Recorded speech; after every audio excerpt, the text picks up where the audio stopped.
Eckhart टॉले की किताब the power of now ने दुनिया भर में लाखों लोगों की जिंदगी को छुआ है, ये तो हम सब जानते हैं।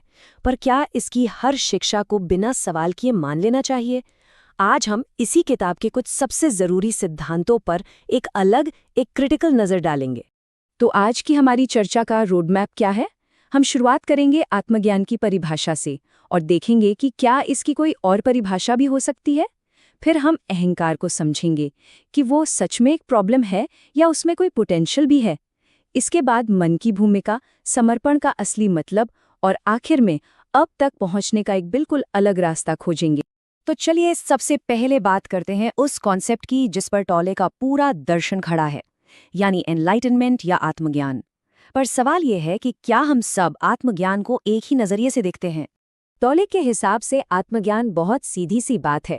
ये वो हमारी नेचुरल स्टेट है जहां हम उस एक यूनिवर्सल चेतना के साथ जुड़ा हुआ महसूस करते हैं जिसे वो बीइंग कहते हैं। मतलब बस उस एकता को फिर से महसूस कर लेना ही आत्मज्ञान है।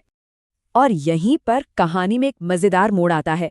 हमारे स्रोत के लेखक कहते हैं कि टॉले की बात सही है, लेकिन ये आधी सच्चाई है। उनके मुताबिक सिर्फ उस सोर्स से एक होना ही काफी नहीं है। असली आत्मज्ञान तब है जब आप उस डिवाइन एनर्जी के लिए एक कंडक्टर, एक माध्यम बन जाते हैं और उसे अपने जरिए काम करने देते हैं। अच्छा, अब आते हैं उस चीज पर जिसे टॉले लगभग हर दुख का कारण मानते हैं, हमारा अहंकार, हमारा ईगो और पेन बॉडी। लेकिन क्या ये वाकई में हर बार विलन ही होता है? चलिए देखते हैं। टॉले एक कॉन्सेप्ट देते हैं पेन बॉडी का। इसे ऐसे समझिए कि ये हमारे अंदर जमा हुए पुराने इमोशनल दर्द का एक गोला है, एक ऐसी एनर्जी जो कभी भी एक्टिव होकर हम पर हावी हो सकती है और हमसे वो काम करवा सकती है जो हम करना नहीं चाहते।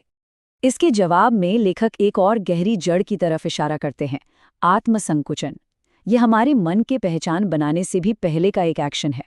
ये वो पहला पल है जब हम उस यूनिवर्सल चेतना से खुद को अलग महसूस करने लगते हैं। सारी कहानी की शुरुआत यहीं से होती है। और देखिए, यही इस पूरी आलोचना का सार है।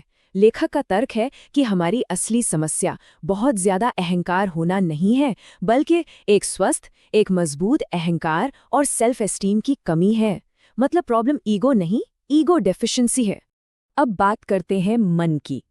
टॉले अक्सर ये कहते हैं कि हमारा लगातार सोचता हुआ मन ही है जो हमें अभी में, प्रेजेंट मोमेंट में जीने से रोकता है। पर क्या इसका इलाज मन को पूरी तरह से बंद कर देना है? लेखक टॉले के नो माइंड वाले आइडिया पर सीधा सवाल उठाते हैं। टॉले कहते हैं कि सारे महान आइडियाज और क्रिएटिविटी मन की शांति से, यानी नो माइंड स्टेट से आते हैं। पर क्या वाकई ऐसा है? इस पर लेखक के पास कुछ ठोस तर्क हैं।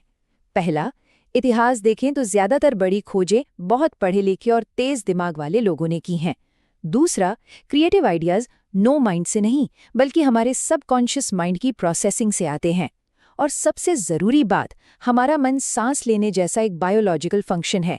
इसका कोई ऑफ बटन नहीं होता। उसे जबरदस्ती बंद करने की कोशिश के साइड इफेक्ट्स भी हो सकते हैं।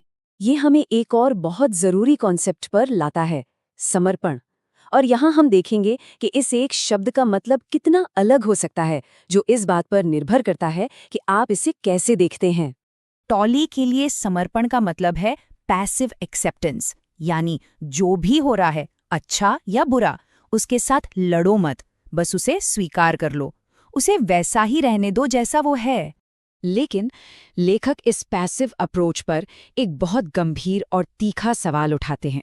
जरा सोचिए, अगर कोई आपके किसी अपने को नुकसान पहुंचाने वाला हो, तो क्या आप बस उस पल का सम्मान करेंगे और उसे होने देंगे? ये तो एक तरह से गैर जिम्मेदाराना और शायद अनैतिक भी हो सकता है। तो यहाँ समर्पण के दो बिल्कुल अलग रूप सामने आते हैं। एक है टॉले का पैसिव सरेंडर, यानी किसी सिचुएशन को बस स्वीकार कर लेना, और दूसरा है लेखक का एक्टिव सरेंडर, यानी किसी डिवाइन पावर के आगे खुद को सौंप देना ताकि वो आपके जरिए काम कर सके। एक में आप दर्शक हैं, दूसरे में आप माध्यम हैं।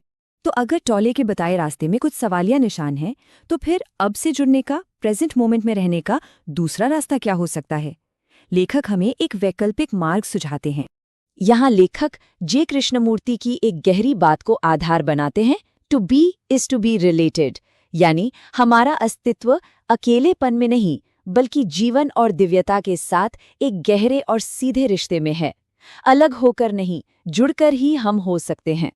तो सिर्फ अपने विचारों को दूर से देखने के बजाय लेखक एक एक्टिव प्रैक्टिस का सुझाव देते हैं। इसमें आप आराम से बैठते हैं, अपना ध्यान तीसरे नेत्र पर लाते हैं और एक डिवाइन पावर को आमंत्रित करते हैं कि वो आपको आशीर्वाद दें। और फिर आप बस शांति से उसे रिसीव करने का इंतजार करते हैं। ये सिर्फ ऑब्जर्वेशन नहीं है, ये एक तरह का संवाद है। तो आखिर में ये पूरी चर्चा हमें एक बहुत बड़े सवाल के साथ छोड़ जाती है।